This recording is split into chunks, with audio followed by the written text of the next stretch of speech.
Thank you so much, Tammy, and thank you so much to the outstanding A team at NM New for having me here today. I'm so excited to get to talk to this audience, to be in front of you today. I consider myself really I'm the opening act for the AARP presentation, but in that time period, I'm going to cover a lot of different stuff, and I want to make sure that we have enough context here.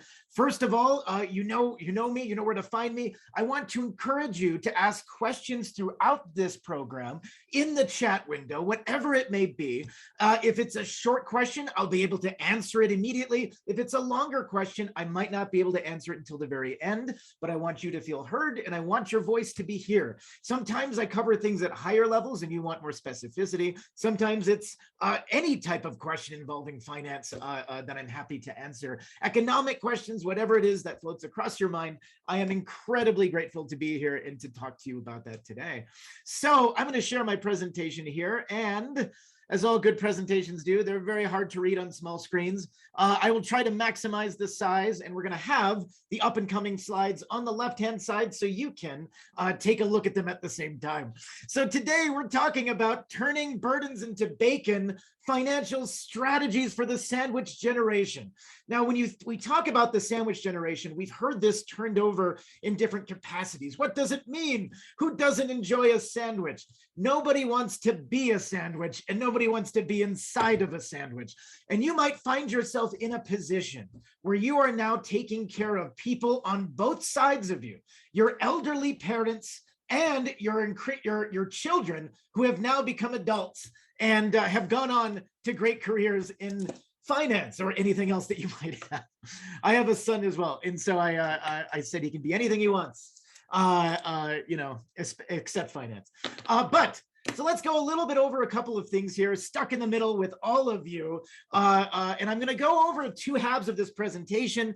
In the first half of the presentation, we're going to do some large scale picture identities, what's going on, what are the big picture things we have to think about. Then we're going to break for AARP's presentation. And then in the second half of the presentation, we're going to go into a little bit more detail on some specific strategies. And I encourage you, of course, to ask questions, and I will do my best, of course, to be conscientious of your time as well as everyone else's. So the question is when we think about the sandwich generation as a topic, it sounds, is this as big as everyone says it is? Is it significant? As it turns out, if you feel you are in this particular position, you are not alone. 1/3 of Americans provide financial support for elderly parents. 2/3 of Americans provide financial support for an adult child. 1 out of every 5 Hispanic families report caring for both a parent and an adult child. That is a huge number of individuals who are now in a position where their caretaking is stretched to the limit of their financial capability. And here's the other side, and here's the more sobering picture behind this. About 28% of people supporting an elderly parent report a comfortable standard of living. 1 out of 10 don't have enough money to meet basic living expenses. And so that figure has dictated sort of the purpose and the logic behind this presentation. So one of the things I want to reiterate over and over again is to develop a financial plan for you and your extended household using professionals in your community that can help save you from feeling trapped inside of this sandwich. It's like you're stuck inside of a burrito and you can't get out, and improve your emotional well-being. And here's the thing, and here's the key to remember: being a good parent and being a good citizen doesn't mean you have to sacrifice your finances and health. Say that over again to yourself, and that is so incredibly important, because it seems like we have to pick. Each time we deny one of our adult children a potential source of income or revenue, it's like cats in the cradle plays. And suddenly we're in a situation where we just feel guilty, we feel obligated, and these emotions can take a huge toll on us as individuals. And so one of the things that I want to reiterate first, before I get into anything else, is number one, you have to treat yourself first. Treat yourself well first financially. You cannot, and I mean this, effectively care for other people without looking after your own financial well-being first. And so when we talk about the sandwich generation and we talk about this position you're in, often it is time to consider boundaries. It is time to consider space where we can look at this and figure out and say, hey, these things I need to do, these things can wait until I'm in a better position. Often financial decisions are often driven by emotion rather than logic, particularly with close family. And when you think about having your family involved or financial planning, and there's a spectrum of trust, a spectrum of capacity available to you. Number one, make sure all your family members that you're taking care of in particular are involved in your financial planning characteristics. Transparency does have a benefit, particularly if those other people are affected by you. With your parents, with your elderly parents, outline a clear financial plan in writing of financial expectations. Ensure that you have documents in order. And my advice is on this is to seek out wills, make sure you know where they are and what they say. Estate plans with a financial advisor or with another professional, and powers of attorney are clearly understood. And this becomes a very important concept, not only if you're in a position of communicating these things to your own children, but to make sure that you communicate them to your parents sooner rather than later. And the reason is when we establish power of attorney early on, lightning can strike at any time in our life. And when those situations happen, you might find yourself unprepared. I wish I had just done this. I wish I had asked the questions of whether or not I could have powers of attorney. I wish I could have powers of attorney for my parents. And for parents with diseases like Alzheimer's or other illnesses, make sure you know where these documents are located in the house, because hopefully it's something that you create. You may not touch that again for a long time, even though we suggest you look at that with some frequency. And the big arching pictures keep a clear budget. And I'll go over a little bit of that later about that budget. One of the sheets that you got in your mass email was sort of a budget plan. This is so important. Expect flexibility. Rigorous budget taking is as dangerous as not taking a budget at all. Save as much as you can and make sure that you use spreadsheets like this one or in consultation with the financial planner when you decide these financial decisions. And at the end of this, and what I want to reiterate before we get into sort of the next and more specific things, it is okay to feel overwhelmed. It is okay to feel like this is so much information. And some of you might be professionals in finance in your career. Some of you might look at this and just be like, I've never really understood this. Always feel free in either case to ask for help. You should not need to shoulder an entire community upon yourself. And so one of the suggestions I have is particular in this is that, you know, one of the benefits is I can be an academic and I can talk to you about theory and I don't sell you anything because I have no products from which to sell. But I advise that if you are looking at situations that involve complex financial questions, speak to a trusted financial advisor. We have incredible advisors in New Mexico. Designations to look out for: the CFA, the Chartered Financial Analyst degree, not just biased because I'm on the board, but the CFP as well, this Certified Financial Planner. And also make sure that your financial advisors display or talk about a commitment to fiduciary responsibility. Fiduciary responsibility is the highest level of trust, meaning they put you first in their discussions, their analysis, and their advice that they give you. They don't sell you stuff that you don't want and you don't need. And those are things that are very important to watch out for as you search for one. All right. Adult children and boundaries. This is always an exciting topic. So here's the thing, and I want you to take a look at the chart on the right for 1 second, and I'll blow it up as well for the people in the bleachers and the cheap seats. But when we think about the question of paying for adults' children's bills, in a recent poll from Bankrate, they asked the question, would you say you have sacrificed or are sacrificing your own retirement savings to help your adult children? An earnest question and an honest one. 51% said yes in some capacity, either yes a lot or yes somewhat. The remaining percentage, and there's a slight rounding error due to the percentages, but the remaining half do not. But 51%, that is a huge sacrifice across our economy. And one critical fact we see over and over again is people underinvest for retirement. People underestimate how much they will need, and they underestimate, say, the spiraling upward costs of healthcare and other aspects that take up huge parts of their bottom line and of their retirement savings. And so anytime you extract this and these things, it has to be taken carefully. So one thing is communication, and this is children of all ages, even adults. Even adults can learn good habits around money this way. And I say that. So even if your child is 35 years old and they're still living with you and they live partially with you, you might support them occasionally in some respects. You can engage them about these financial habits. And more so, it's important that they understand precisely what your financial capability is, what your limits are as a human being. Include your children in your financial decisions. Not only does it open doors, but it sets clear expectations. What are your limits and role in the financial decisions, and what can you and can't you do? Are you going to promise them an $80,000 wedding? Are you going to promise them a $50 gift card every other year? In both cases, I came from the latter family, and that's a great way to be. Sometimes it forces you out this, but it forces you to learn very quickly about these things. But know the difference in these two things between giving something in sacrificing something. And this is a very important thing. And I want to separate those two because those are important financial concepts. We give something when we have an abundance of something, an abundance of time, an abundance of resources, an abundance of money. That's when you give something. When you don't have a lot of something and you give what little that you have, that becomes more of a sacrifice. And there are times, and I know there are all these, there's so much that goes into making these decisions that present themselves this way.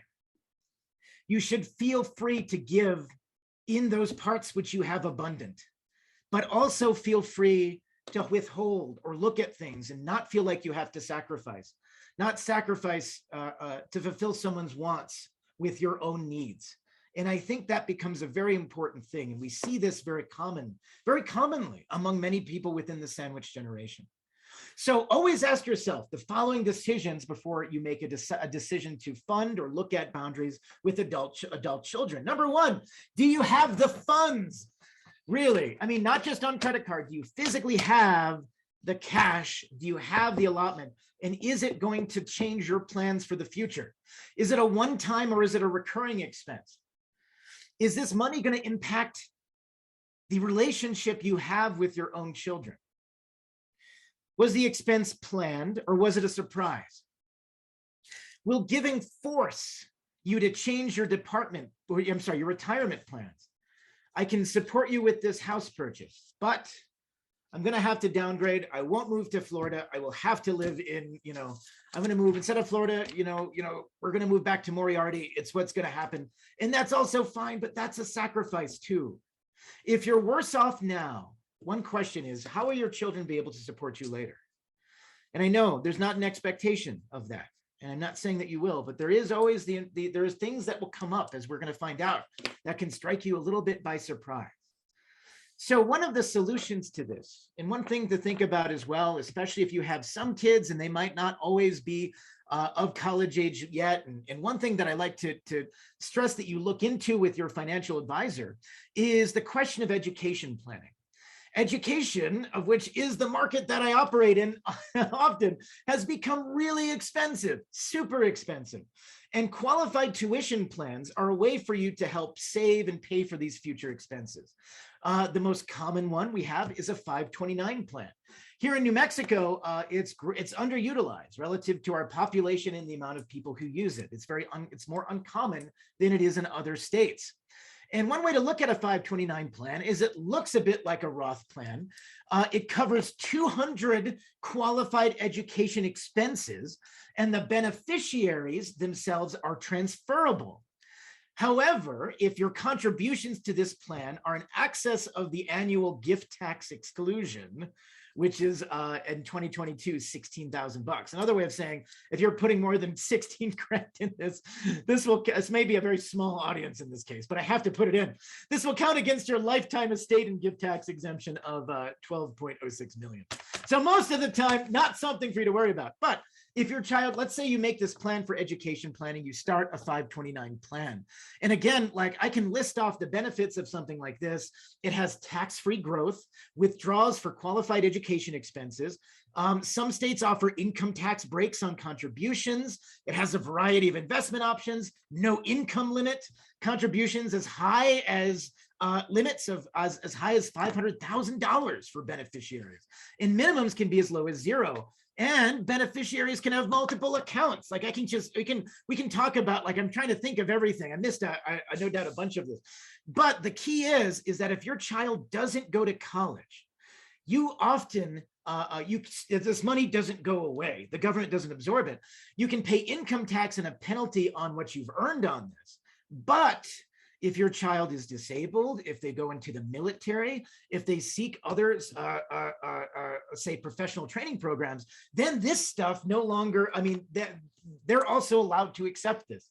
And so the long story short, it's a very flexible plan that is often underused by people looking for those expenses and looking to help kids a little bit with their education planning in the future.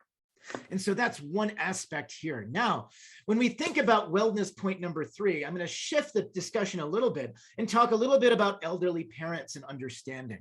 And so one thing is I said this right off the bat, is that culture of transparency. Make everything crystal clear about what you're capable of doing and your expectation is. When you're talking about your own parents now, there's often an additional element. This is the question of your siblings. This is the question of perhaps engaging other successful professionals like yourselves, people in different capacities of work, wherever you come from and wherever they live. This can be a heated and often emotional discussion. Make sure that you document everything and prepare any necessary legal work. Ensure that you have powers of attorney, specifically around healthcare and financial decisions, as they will come up probably most often. And one of the things that you also should gauge, and we're going to talk about this in a couple capacities after the AARP presentation, is determine if your parents have actually gone off and purchased long-term care insurance that could potentially offset the cost of elderly care. And there are other things that you can think about. Existing assets, that may be a source of such as annuities or life insurance. They could have withdrawal options that could be triggered if there's a situation where an elderly parent suddenly requires long-term care that you cannot provide yourself. And policy withdrawals these policy withdrawals that you might have may also reduce available cash values and death benefits. So if your parents don't have a lot of assets, look at the resources that are available to you through places like Medicaid as well. This is particularly challenging. And when we think about estate planning, does your family need to establish a trust?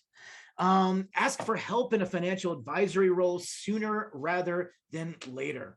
One option is as well that you can look into as an alternative is something such as adult daycare. It sounds very patronizing, this term, but it is an often effective way to both take advantage of tax breaks and often reduce at-home costs.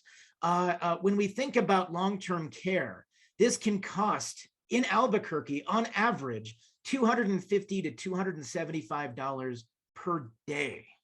Per day. What an extraordinary sum of money. People always underestimate this, and they also underestimate their need that they will eventually reach a point in their lives where they might need that type of care. So things you can do: verify your employer's dependent care flexible spending account, or claim dependent care credit on your tax return.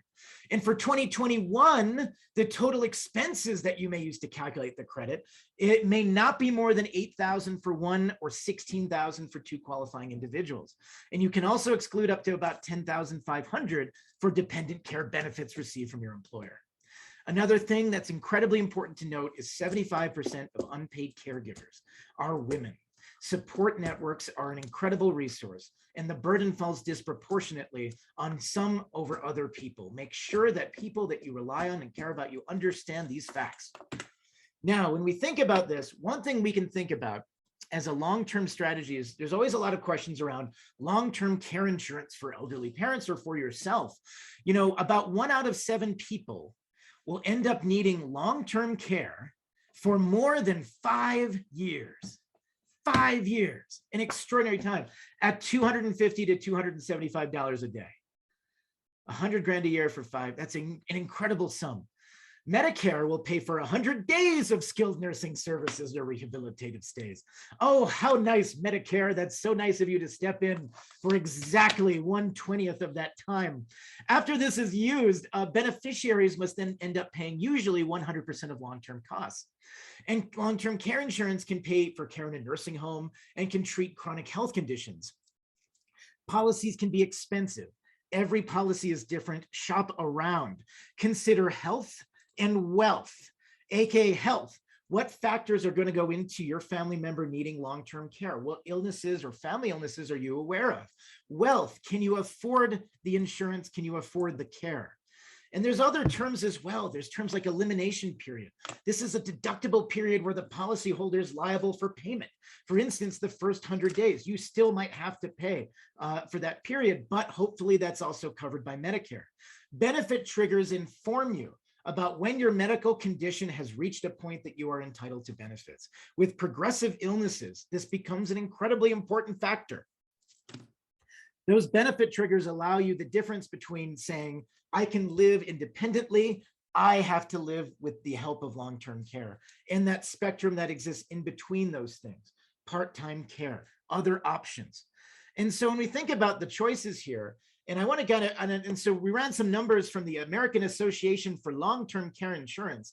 People always ask about this and they say, well, how much does this cost?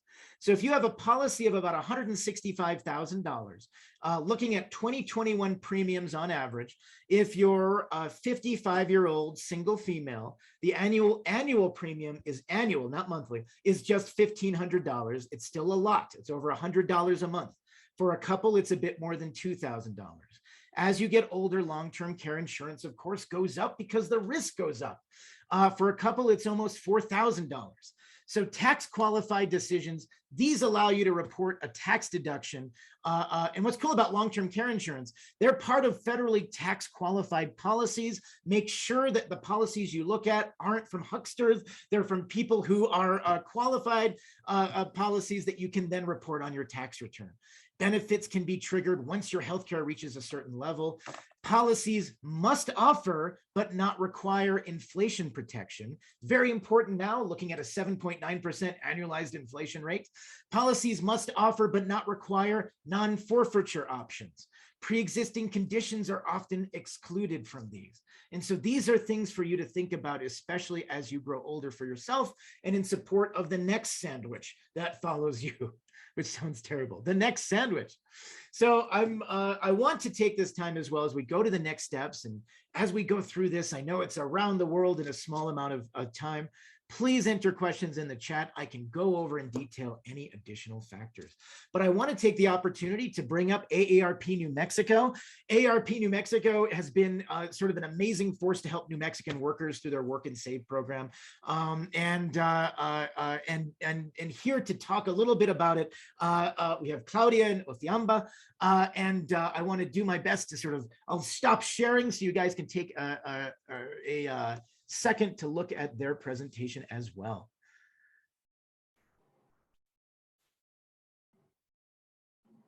Great. Thank you so much, Reilly, and thank you for having us and the opportunity to share a little bit of information about our New Mexico Work and Save program. I'm Othiamba Umi, here with Claudia Armijo from the Work and Save program.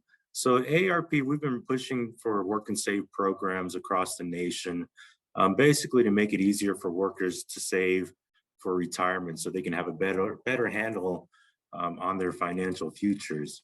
More importantly, AARP New Mexico helped pass a bill a couple of years ago that was signed into law to create a voluntary program which will give an opportunity to New Mexico employers to provide a way for their employees to save where they don't have a retirement savings program at their place of work.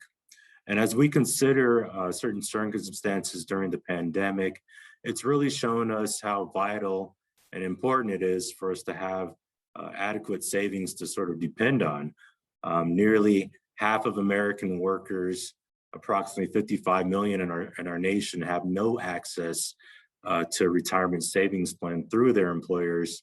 And for New Mexicans, that means that about 60% of workers aged 18 to 64 in the private sector don't have employers who offer retirement plans. So when we look at that, that sort of brings us to looking at the household, right?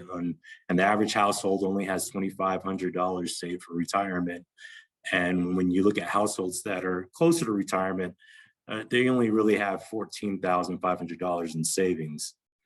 And what's incredible is it shows that workers are 15 times more likely to save for retirement when they can do so at work, and 20 times more likely to save if their workplace savings is automatic. So, you know, while a lot of people believe that they might be able to make it on Social Security to take care of them when they retire, it's really not enough to depend on that exclusively.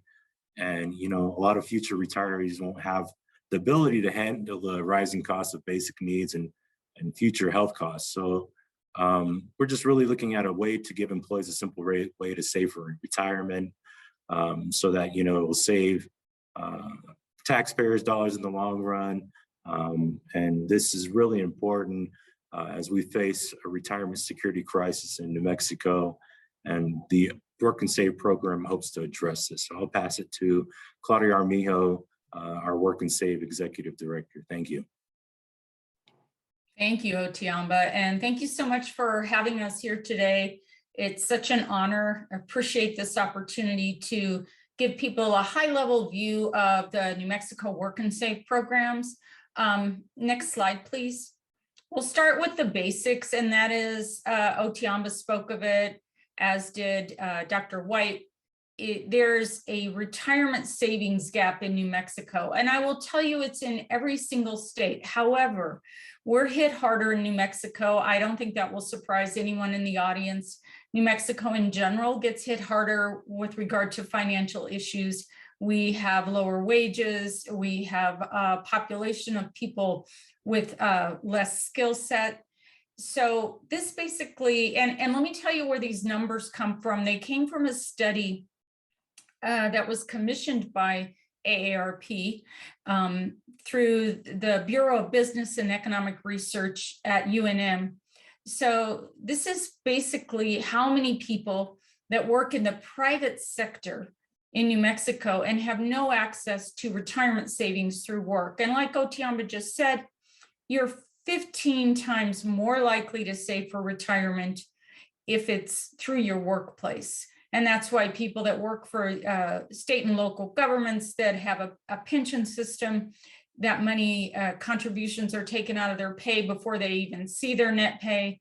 And so it just becomes a habit. These are about, you know, just the tendencies that we have to put off, kick the can down the road before we start saving, which retirement then, as probably a lot of people in this audience understand, then it just jumps out at you one day and you're faced with the realization that you're not prepared, particularly in New Mexico. So next slide, please. So in 2020, the legislature passed the New Mexico Work and Save Act. And what it is it's an act that requires the board, we have a 9-member board, and I'll talk more about that later. It requires the board to design and implement 2 retirement savings programs. And again, this is for private sector workers that do not have a retirement savings vehicle at their job, which represents about 430,000 New Mexicans. So the plan is to launch a retirement marketplace. So a retirement marketplace will be an online portal where employers that do not offer a plan can shop for board vetted, so the board will have approved financial service providers that can offer low cost administrative plans in the event that an employer is ready to move forward and start their own plan, which is a qualified plan. These are typically 401ks. And the board will be looking for financial service providers that are going to offer a low cost, low reporting requirement. These plans are covered by a federal law called ERISA. A lot of employers just feel overwhelmed at the thought that they have to report on their plan to ERISA. And so these will be plans that the board has looked at and said, look at these, Mr. or Ms. Employer, you might be able to afford these. And then the second program that we're going to stand up is called a payroll deduction auto IRA program. And this is for everyone else. This is for workers that work for an employer that is unable or unwilling to sponsor its own plan through the marketplace, which I just described, or otherwise. And what it is it establishes a Roth IRA for each employee. And the way the contributions are made to the Roth IRA is through payroll deductions that the employer facilitates. Under these IRA programs, the employer is not allowed to contribute to the employee's IRA account. That would be a violation. So, and let me just tell you real quick, I don't have a slide for this, but there are now 4 auto IRA programs established in the country: California, Illinois, Oregon, and just this past week, Connecticut. And those programs in a very short time have accumulated together about $480 million in assets under management. And the average account balance is only $800. So you're talking about hundreds of thousands of workers that now have a balance in a retirement savings account that 2 years ago had absolutely nothing and probably no prospect of ever saving for retirement outside of what they're going to get in Social Security. So this is very exciting, and the growth has been phenomenal. And by the way, financial service providers are paying attention to these assets. They're starting to see the dollar signs, and so more are entering this arena of participants. So this program will only expand, and we're very excited about it in New Mexico. Next slide, please. So this just highlights what I tried to relay about the marketplace. If an employer gets a plan, sponsors a plan through the New Mexico Work and Save Marketplace, it's going to be a qualified plan. The employer will be the sponsor, but it will be more cost affordable. And the benefit to the employer is that they can choose to contribute to the employee's accounts, which, like I said, they cannot do under the IRA program. And I think the very last bullet is having an employer-sponsored retirement plan is a great recruitment tool. And if we learn nothing else from COVID and the way people are struggling to find qualified workers, not just find them, but retain them, then a qualified plan is one of the best tools along with health benefits. Next slide, please. So this slide talks about the IRA program. And remember, I said this is going to cover most of the people in that group of 430,000 that are not covered by a qualified plan at their workplace. And it's important to remember the employer is not a sponsor of the plan, and that means they have no ERISA reporting or otherwise responsibilities. The employer is not subject to securities law. It's not a fiduciary to the program. You heard Dr. White talk about fiduciary responsibility. It's the highest level of responsibility that a decision maker has. And so this takes that away from the employer. And quite frankly, it's one of the things that scares employers off from offering a plan. Like everyone else, they don't want to be sued. The employer doesn't manage investments. The employer, in fact, is not allowed to give any investment advice or tax advice to their employees. And then what they will do is they'll enroll their workers. They will take the deductions out of each employee's wages, their gross wages, just like they do for any other tax that they're going to remit or for their health benefit premiums. They'll remit the contributions through the Work and Save program to a financial service provider that is called a program administrator. The program administrator is the record keeper, so it's not even the state of New Mexico, and it's not the employer. And they will avoid federal mandates, which very quickly, I'll touch on that. In the Build Back Better law that was stripped dramatically last year, one of the provisions was a federal requirement that employers offer these IRA programs. So if an employer in New Mexico starts the IRA program through New Mexico Work and Save, what we hope is that if the feds move forward on these requirements, that our employers will be grandfathered in and they will only have to meet the obligations designed by our program. And by the way, that means avoiding penalties that the federal government was going to impose of $10 a day per employee for non-compliance. Next slide, please.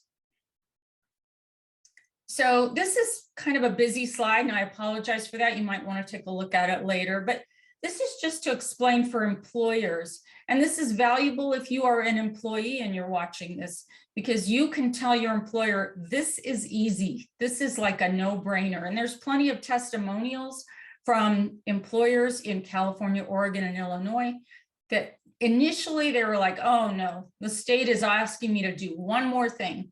But once they did it, they realized this is really quite simple. All you do is register your business. Your business will be given an access code by the Work and Save program. Once you get the access code, you will upload your roster of employees with all their regular payroll type information, social security number, date of birth, that kind of thing. And then about 30 days later, if you're the employer, you're going to start deducting each employee's contributions.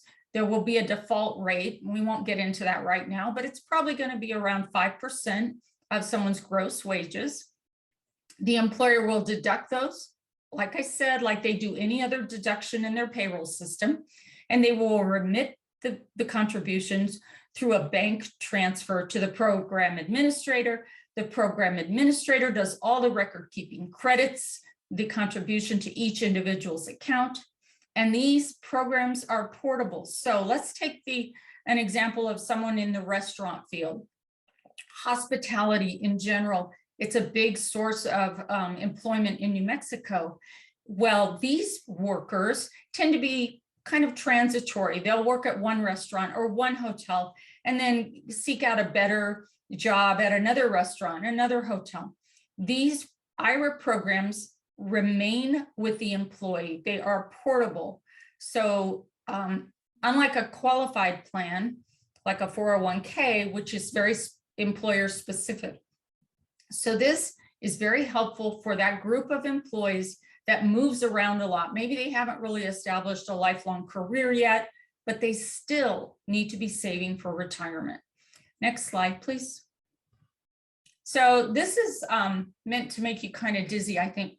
All you really need to get from this slide is that we are on a path where this board started, back in October of 2020, which was the first board meeting, and started planning, hiring a program consultant, doing the research. We did yet another research study graciously funded by our partners at AARP.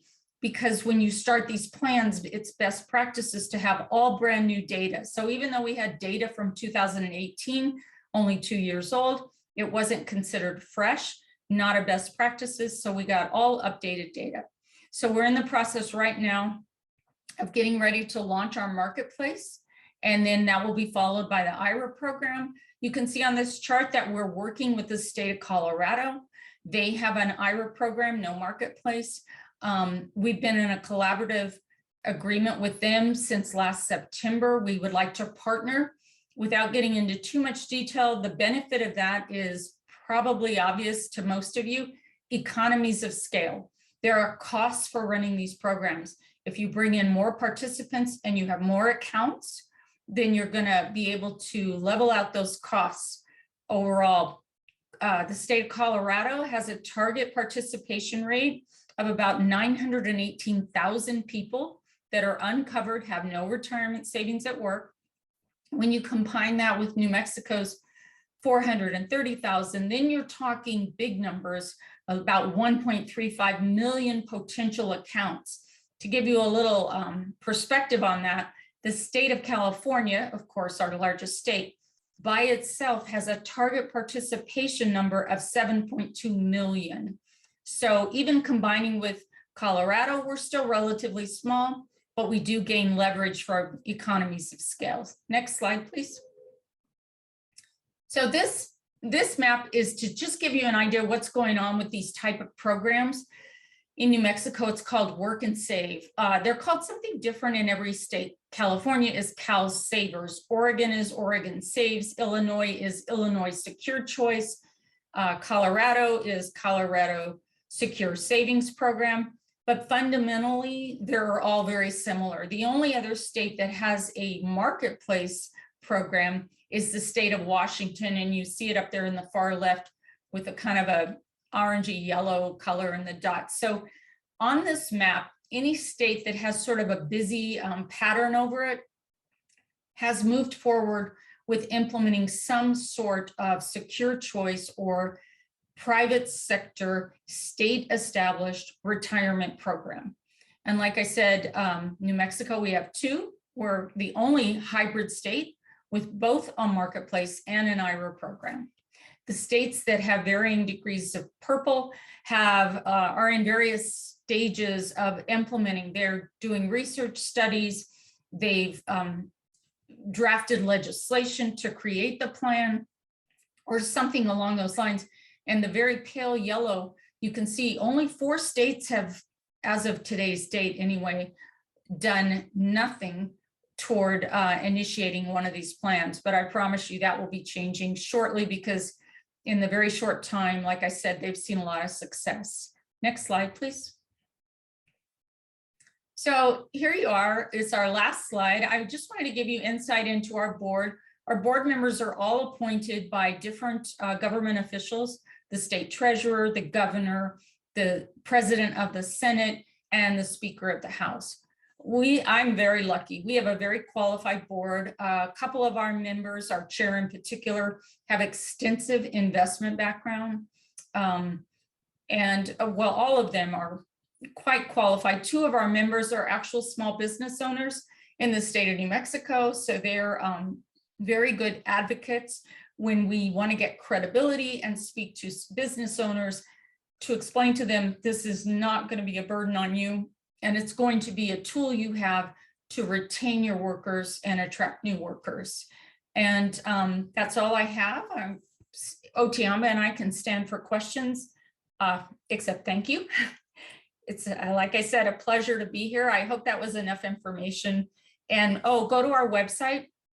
You can read our annual report. You can look at all the board meeting minutes, get any other information you might want on these programs, and you can also reach out to me directly. Thank you so much.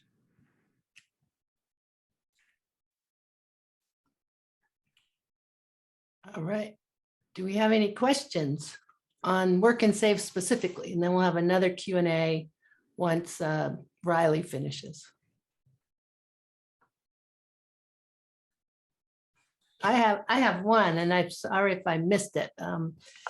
What if an employer starts with an IRA plan and then wants to move to a qualified one? Thank you. And actually, I'll tell you, we hope that happens, right? Mm-hmm. Because anytime an employer is able to offer a qualified plan, the workers will be better off because the employer can then make contributions and probably see a better outcome with regard to retirement savings. But what would happen, which is ideal, is any workers that already had the IRA program already have an account, it stays with the worker. They still retain it. Now, I should make clear, all of these Roth IRAs, and if we offer a traditional IRA in the future, which we plan to do, they're all subject to the IRS limitations for contributions and withdrawals. Now, Roth IRAs, the contributions are after tax. So at any time, the worker can take out what they have put into the account without a penalty, and but only the interest earned would they be charged for. But again, the account stays with the worker. They can still participate in the employer's qualified plan. And so it's win-win for everyone involved. Yeah, that's great. Yeah. It's great. If anybody else has questions that might pop up, feel free to post them in the chat. And then I think for the sake of time, Reilly, we'll keep moving forward, and definitely we'll come back to some questions at the end.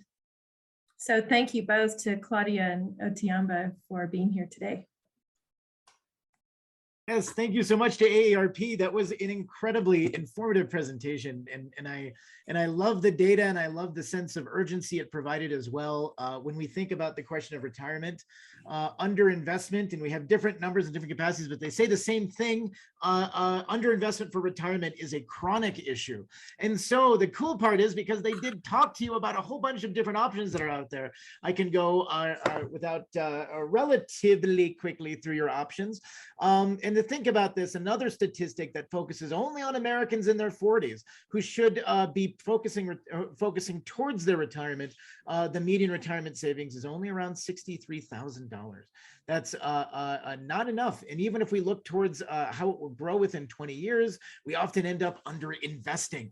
And so let's think about this. You've got a couple things going on here, and I know you're aware of these out there, but I want you to feel comfortable talking and utilizing and asking about these questions.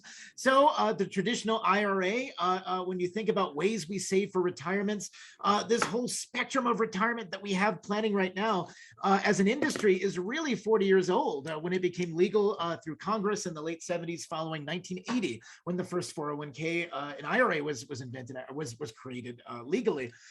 So as an investment vehicle, we've seen a shift in the last 50 years from a pension-driven economy where employers made decisions for you about these things and you contributed, but were also guaranteed a reliable source, to one where you make the choices. But the downside of that is that we didn't educate you enough to make the choices. And so what we're struggling with is a lot of people are over the last 30 years have invested in different ways, but they didn't fully think about or fully comprehend stuff around retirement. So when we think about traditional IRA contributions, these are tax deferred, meaning that you pay for them. You don't pay taxes up front, but you'll pay them later. You have a larger pool of assets that you can grow. If you take a certain percentage out of your paycheck and it's before taxes, that goes into IRAs. Now, contributions are tax deductible up to $6,000 and $7,000 if you're over 50. The key point is if you're over 50 and feel less confident about your retirement planning, do your best to maximize those contributions. Access contributions are taxed at about 6% per year, and the access amounts still remain in the IRA. On the other hand, you have Roth IRAs. Roth IRAs are contributions that happen after taxes, meaning you've already paid taxes on your income, and then your after-tax income you put towards a Roth IRA. But that means that no matter how it grows in that account, those withdrawals you make in the future are tax-free. And some of you might have had a situation where you started in one account and want to go to another. There's a loophole called a backdoor Roth contribution. You contribute to a traditional IRA first, then convert that money into a Roth IRA, and your after-tax contributions are converted then without tax liability. And earnings that you accrue year on year are added to your taxable income. Big takeaway from this is whether you choose traditional or Roth, maximize your contributions as you approach retirement in different ways. Second, and one of the things is, particularly as we talk about NM new, and we talk about the generation of active retirees who are retiring, but also maintaining things like their own businesses. You might have had a side business, another business work with you. There are other ways you can run retirement plans through your businesses too. So where traditional IRAs are set up by individuals for themselves, we can talk about simple IRAs where both employer and employee make contributions to the account. And then we have an SEP plan, where employers can contribute up to less than whatever is less, 25% of a salary of an employee, or $57,000 per year. All employees, and relevant for you if you're a business owner, and the owner have to receive contributions as the same percentage of salary. And so one of the things that you can do, and I want to also reiterate this in the next slide, is think about the way you can maximize your benefits. If you operate a business, or you say you retire, or you're going to retire, but you've been maintaining a this is a good question too from the audience. I'll answer that in a second from Alice. So individual 401ks are ways where, I'm sorry. So one way you can think about this is if you have your own business, you can contribute both as an employee and as an employer. For instance, an individual 401k can maximize savings if you're a self-employed individual or in a partnership with your spouse. You can contribute up to 25% of compensation, not to exceed $58,000 in 2021. It's a little bit higher this year. And since you're the business owner, you can contribute both as an employer and employee. That's often a way for you to catch up very quickly later in years if you're running a successful side business or other ways where you're earning extra money and don't want to necessarily be tempted to spend it, but you want to catch up on some of those retirement questions. And why would you care about this as part of the sandwich generation? Because you want to be able to maintain your own fiscal security first before you can maintain that of your elderly parents or of your children. So Alice asked, do you foresee the US growing their annual contribution room? For example, Canada has a contribution room of over $29,000 each year. I think yes, in the energy of it. I can't speak to the nature of political science and its challenges in the effervescent dialogue between them. But regarding that question, I would see yes, but the question is, should you count on that statistically? That is a really good question. And so would you factor in that to planning? And one of my old adage is that if it's not set in stone yet, don't count on it. So one of the things is always be a little cautious around those questions around contribution room.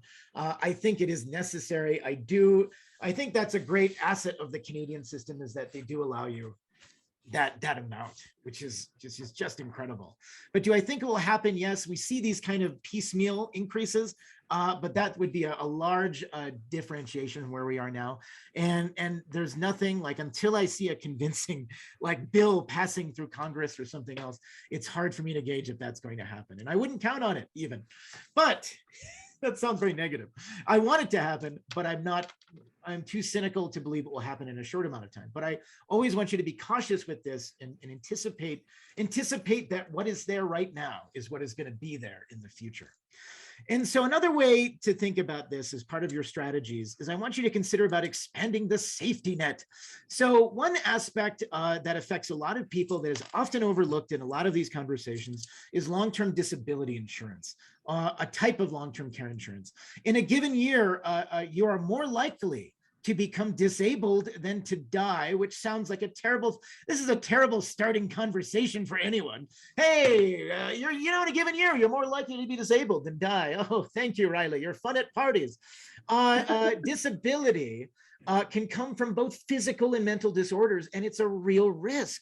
And one of the things is often when we have disability insurance, especially when we're able-bodied and younger and we have an ability, this is something that doesn't even factor on the radar of something to consider, even if it's offered through your employer. So there's a checklist here, and if I would check first at your employer's offerings on disability insurance. Disability insurance can be expensive. Shop around and consider combining both group and individual coverage. So group through your employer, as well as additional supplemental individual coverage where your employer lacks. Consider tax issues. So for instance, if your premiums are paid in after-tax dollars, the benefit won't be taxed as income. So another little crafty way around additional tax bills that might affect this. So disability insurance applications and awards have actually fallen significantly since 2010. And this is really interesting. If we look at the number of applications towards people doing this, despite the fact that our population is growing, despite the fact that a proportional larger proportionately, the percentage of our population who are becoming, through physical or mental disability, coming in a position where they might need premiums from disability insurance, this is increasing. We have lower applications and about stable benefit awards. And I'm going to add here, I'll talk about in the sheet I sent you a checklist of questions you can ask to any insurer as you shop around on disability questions. So that appears in your, that also appears, there's an example here, a different checklist from the Consumer Fed, but there's one that appears in your Excel spreadsheet that was sent around too. Now, when we think about another way to expand the safety net, this is a double-edged sword. I'm going to add, one of these is a good idea. One of these is a less good idea.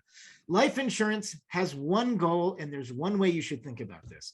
It provides funds for a dependent, spouse, or other loved one who relies on your income for survival. That is what it is. I'm of the school of thought that it should not be an investment tool. And often at times it is marketed as such. And I'll explain kind of why. So the most cost-effective life insurance for you and your family as you get through these situations of how do I support younger generations who are coming up and your children, as well as looking at advising your own parents on the matter. Term life insurance is more cost-effective, and it makes sense to pay premiums over a specified period of time and reassess later. For instance, a 3-year term life insurance when you're 65. Benefits should be enough to pay off the mortgage, potentially fund education for children, and provide money for retirement for the surviving spouse or significant other. Now, on the other side of that, you have permanent life insurance, which sounds great. Permanent sounds, permanent, great. So it can come in different qualities. It's whole, variable, or universal. In addition to a premium, some or all is invested in providing some kind of an interest or return. These are often expensive, and this is the key point, often 5 to 10 times more than term life insurance. They're often inefficient and often unnecessarily complicated. So almost half of all policies and permanent life insurance are abandoned, meaning people can't afford to stop paying them for some reason in the first 10 years. And when they're abandoned, you don't get the benefit, and you spent all that money towards these premiums that you couldn't sustain for a long period of time that could have been spent elsewhere. And the agent who sold you the permanent life insurance is incentivized to give you a commission when they were sold the policy. So beyond your, oh, we sold you the policy, I'm out. They're not going to provide the level of service and care that they seem to when you meet them. And so I'm very cautious about this, and I want to argue this in potential. And I would argue, always speak to your financial advisor, do your research, check out 2 websites with free data on some issues like this, nerdwallet.com. As a nerd, I appreciate this, and I also possess a wallet, and Policy Genius, which is also very useful. Ooh, Derek asked a really good question. If you max your 401k and also Roth IRA and still have money left, would you support permanent life insurance to a tax-deferred benefit from the investment element? That is a very good question. So Derek, I would say yes, if you understand, if you feel confident in the policy and you understand it. Your 401k and Roth IRA distributions are fine. And the other question is, and so we ask ourselves, and this is the other broader question about life insurance, I would first ask the question of, if your Roth and your Roth and 401ks are maxed, have you thought about just other ways to invest money? And I don't want to, let me put it this way. So I'm not advising you on this role. I'm not in a role of a financial advisor. So what I'm saying is that there are other ways where one can obtain additional return that creates the same amount of money. And I'll give you an example. I once knew an elderly person who at the age of 85 took out a life insurance policy, which didn't make a great deal of sense because this individual had grown children, but they were worried about providing enough income for their burial and for their interment.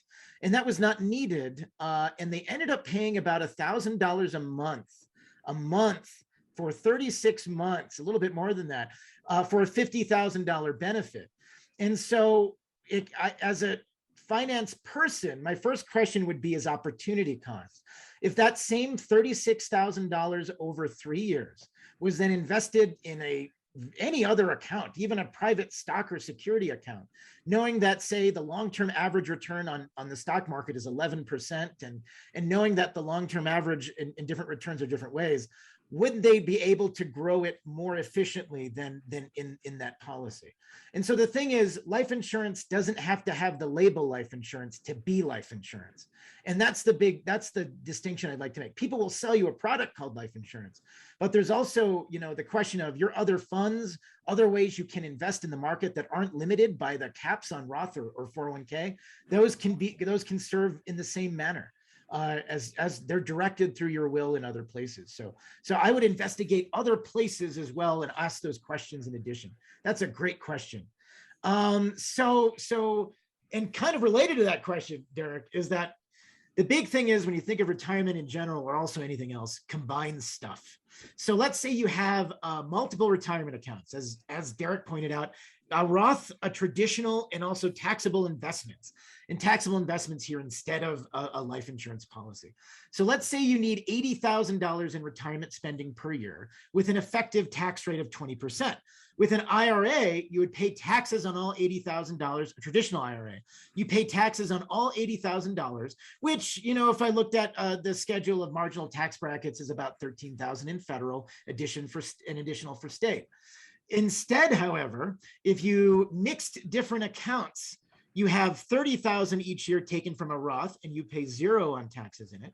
You take $20,000 from investments and then earn only the capital gains tax on this, which will be lower than that.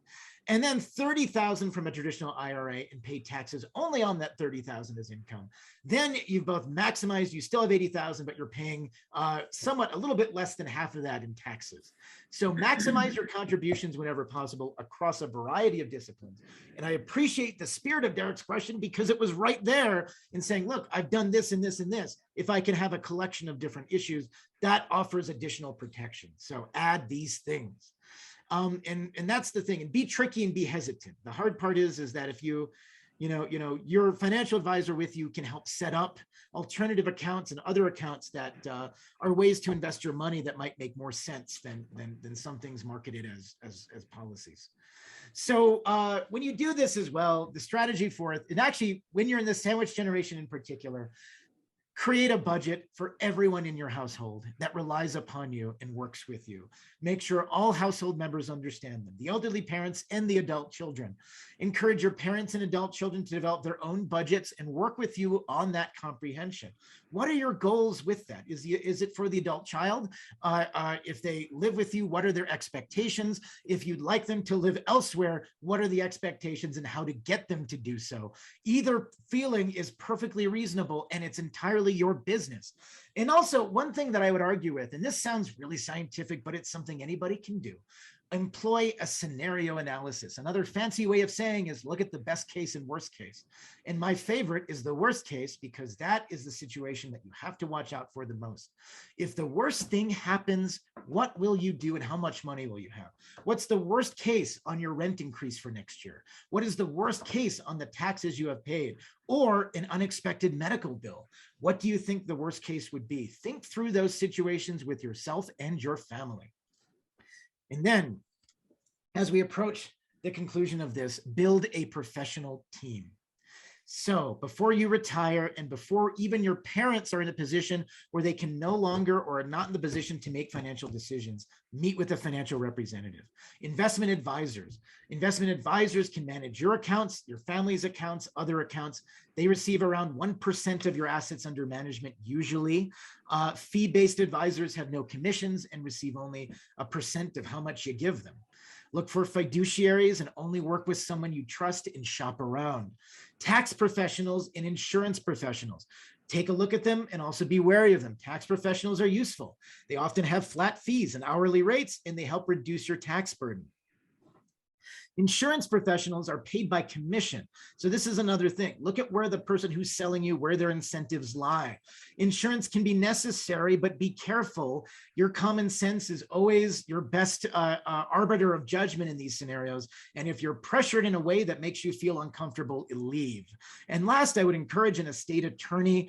Estate documents, especially for elderly parents and yourselves, will help reduce a lot of the worry you have around these sort of larger questions. So avoid your family. So I have a couple other things too, and this is part of the shocking advice part of help your family avoid financial distress. Some financial schemes do more harm than good. Go and figure. What financial crisis could possibly be caused by a bunch of finance people? All of them, particularly those that target elderly parents. Always get a second opinion. Does this make sense? Also, and this is the thing, is life insurance for seniors, and I'm really talking about particularly as you move from those 60s to 70s to 80s, the premiums on life insurance are prohibitively expensive, as the example I just gave. Family and heirs are often better served by investing prudently what you have now, figure out what your total payments would be and whether you could make more money in another way, and then reverse mortgages. So remember that. Also another thing for life insurance as well, if you really want to be popular at parties, the Social Security Administration maintains a website where they show you the risk of mortality in any given year by whatever age you are. Notice that in the behind the scenes of every insurance policy, it's a little bit, they make calculations based on your age and your risks to assess what your premium is, and it works in their favor. That works in their favor because they know that most likely if they figure out what the odds are that you'll pass away, and then they charge you a sum of money that's based off of that level of mortality risk. You can investigate it yourself. Reverse mortgages. This has been sold a lot. We see a lot of things like this. It's very tempting for that parent who's looking to come in and say, oh, guess what? I can move in and get rid of this. This turns equity into income, but often with high fees and high interest rates, it's very tempting to help pay for medical bills. Very tempting. You end up in an emergency situation, your reverse mortgages can be there to help, but the loan immediately comes due if the occupant can no longer live there. And that is, again, to the first part of this presentation that people underestimate. And that's that when the occupant we underestimate our own ability to live independently, but the time comes as inevitable as the tide.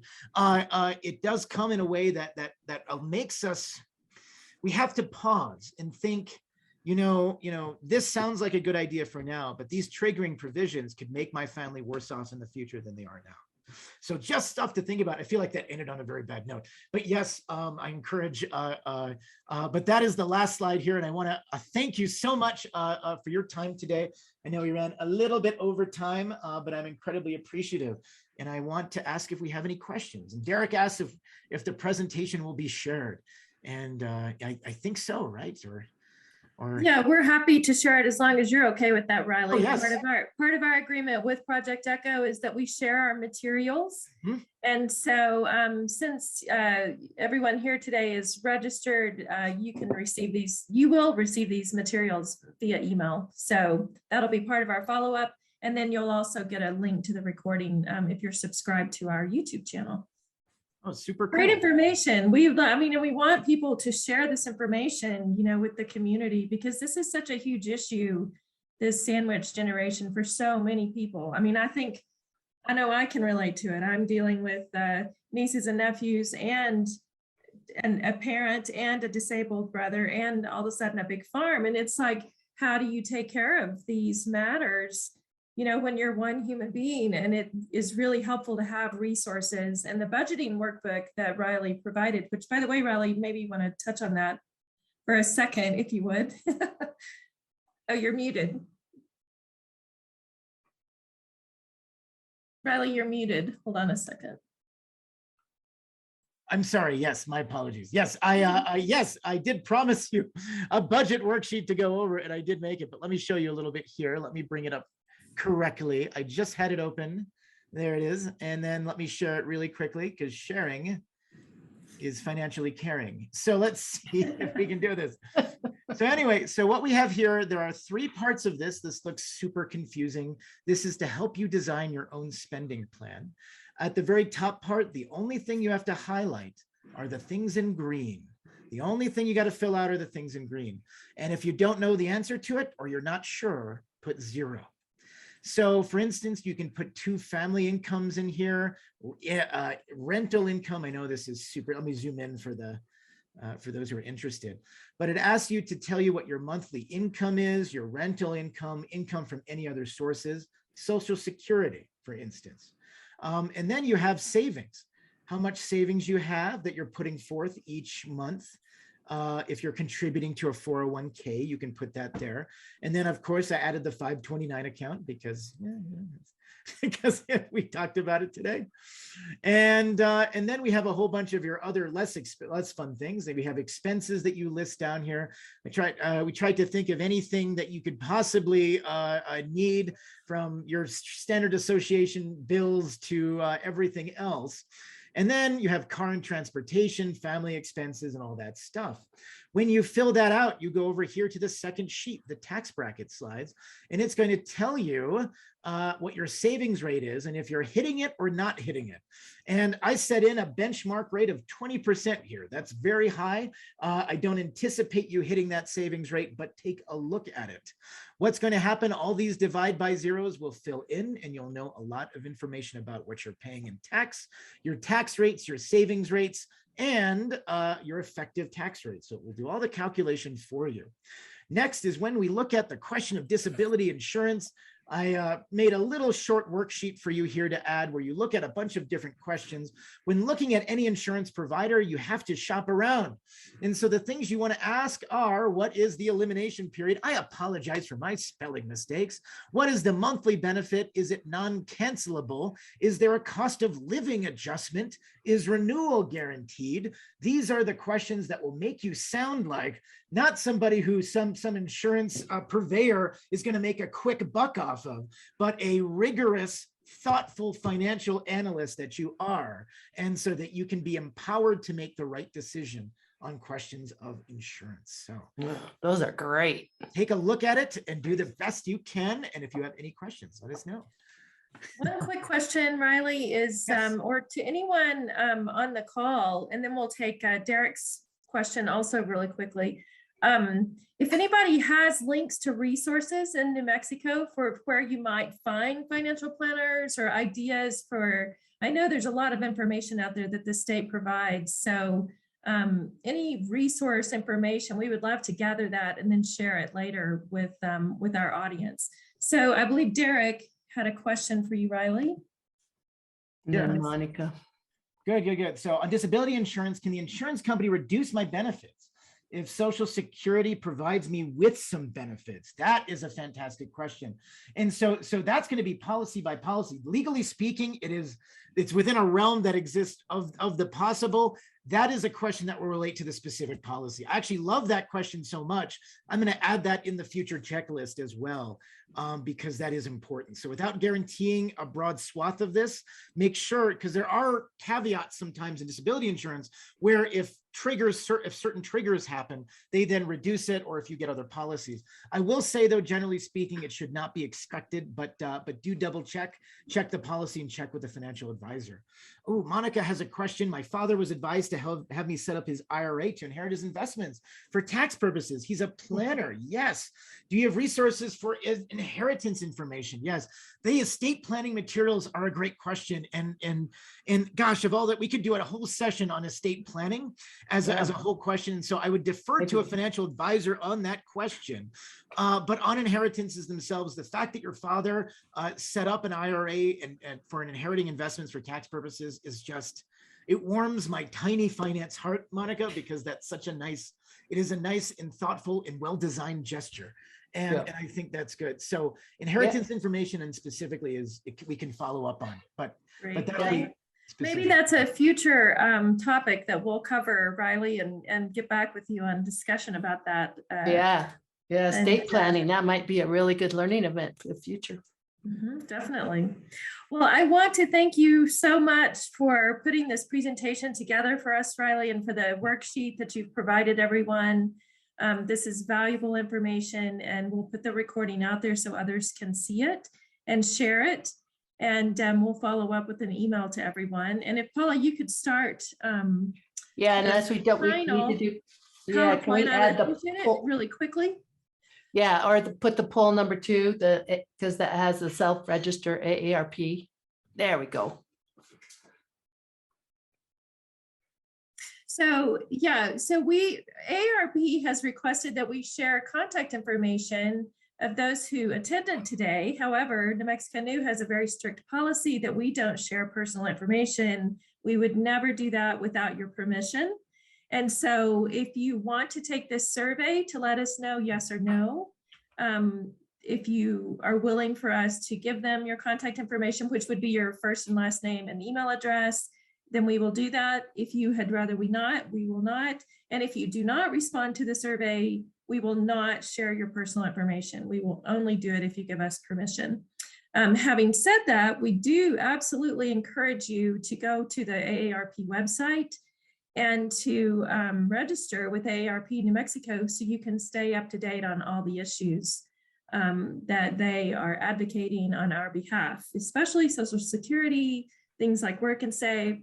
And to that end, if you'll click on the link in the chat, then it's an easy access to this poll if you would like for us to let them sign you up.